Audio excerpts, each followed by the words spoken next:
प्यारे बच्चों, आज हम कक्षा 10वीं गणित के ऊंचाई और दूरी से के अध्याय से हम महत्वपूर्ण प्रश्न लेकर आए हैं। ये प्रश्न 2017 और 23 में पूछे गए थे। तो आइए हम सीधे चलते हैं प्रश्न की ओर। प्रश्न को एक बार अवश्य पढ़ें। किसी टीले के, तो टीला का मतलब क्या होता है? एक प्रकार से पहाड़ समझिए। पहाड़ बहुत ऊंचा होता है। तो मान लेते हैं यहीं पर एक चित्र बना रहे हैं। ये मान लेते हैं आपका टीला है, ये ए और बी। ठीक। मैदान में स्थित, मैदान मतलब जमीन पर ही होता है। दो मकान का अवनमन कोण है ना, जो टीले के विपरीत है, विपरीत ओर है, यानी कि ये टीला है, इसके विपरीत ओर, यानी कि इस साइड भी और इस साइड भी कितने मकान है? दो मकान है ना, क्योंकि अलग अलग है। विपरीत ओर बोला गया मतलब दोनों मकान एक साइड नहीं है, अलग अलग है। यानी एक मकान इस साइड है और एक मकान इस साइड है। तो मान लेते हैं एक मकान यहाँ पर है, एक मकान यहाँ पर। ये तो जमीन है, इसको मान लेते हैं सी, यहाँ पर है डी। तो कहता है कि उसका जो कोण बनेगा, अनुमान कोण 30 और 60 अंश है। तो पहले वाले को मान लेते हैं, इसको मिला दें आपस में, तो यहाँ पर 30 अंश का कोण मान लेते हैं, और दूसरे को मिला दें तो यहाँ पर कितने अंश का कोण? 60 अंश का कोण। ठीक। तो आपको दो समकोण दिखाई दे रहा है, ए बी सी और ए बी डी। यहाँ पर बनेगा 90 अंश का कोण। ठीक है। अब ये कहता है टीले की ऊंचाई 60 मीटर है, यानी ए बी हमने टीला माना है, और इसकी ऊंचाई कितनी है? 60 मीटर। ये लिख लेंगे। अब आपको पूछा क्या गया वो देखें। तब मकानों के बीच की दूरी ज्ञात कीजिए। मकान कहाँ पर है भाई? सी पर। और कहाँ पर है? डी पर। तो सी और ये वाला बी है ना, इसको मैं यहाँ लिख देता हूँ। ये वाला ए को थोड़ा ऊपर लिखता हूँ। तो है ना, सी से डी तक की दूरी क्या है? दोनों मकान की दूरी है। ये दोनों मकान की दूरी में बी डी और पी सी को जोड़ेंगे तो हमें सी डी मिलेगा। ठीक है। तो इस तरह से हम ज्ञात कर पाएंगे। तो पहले हम प्रश्न समझ लिए, अब क्या दिया उसको एक बार सॉर्ट आउट करके लिखेंगे। दिया गया है, ठीक है, क्या दिया गया है? A B. ए बी क्या चीज है? टीला। तो है ना, टीला है ए बी, और ए बी बराबर दी गई है 60 मीटर। ठीक है।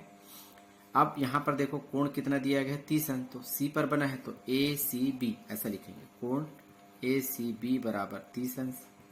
और कोण इधर देखेंगे 60 अंश, तो ए डी बी। कोण को हमेशा बीच में लिखते हैं, तो इस तरह से ए डी बी बराबर 60 अंश। ठीक है। अब आपको क्या ज्ञात करनी है यह समझिएगा। ज्ञात करनी है या ज्ञात करना है, यहाँ पर लिखेंगे, है ना,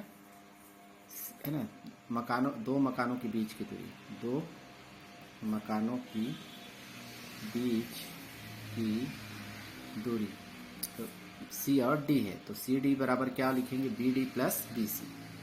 B D plus B C, ये बराबर क्वेश्चन मार्क, यानी बी डी का मान ज्ञात करेंगे और बी सी का मान, और दोनों को जोड़ेंगे तो हमें सी डी का मान प्राप्त हो जाएगा। ये इसका मतलब है।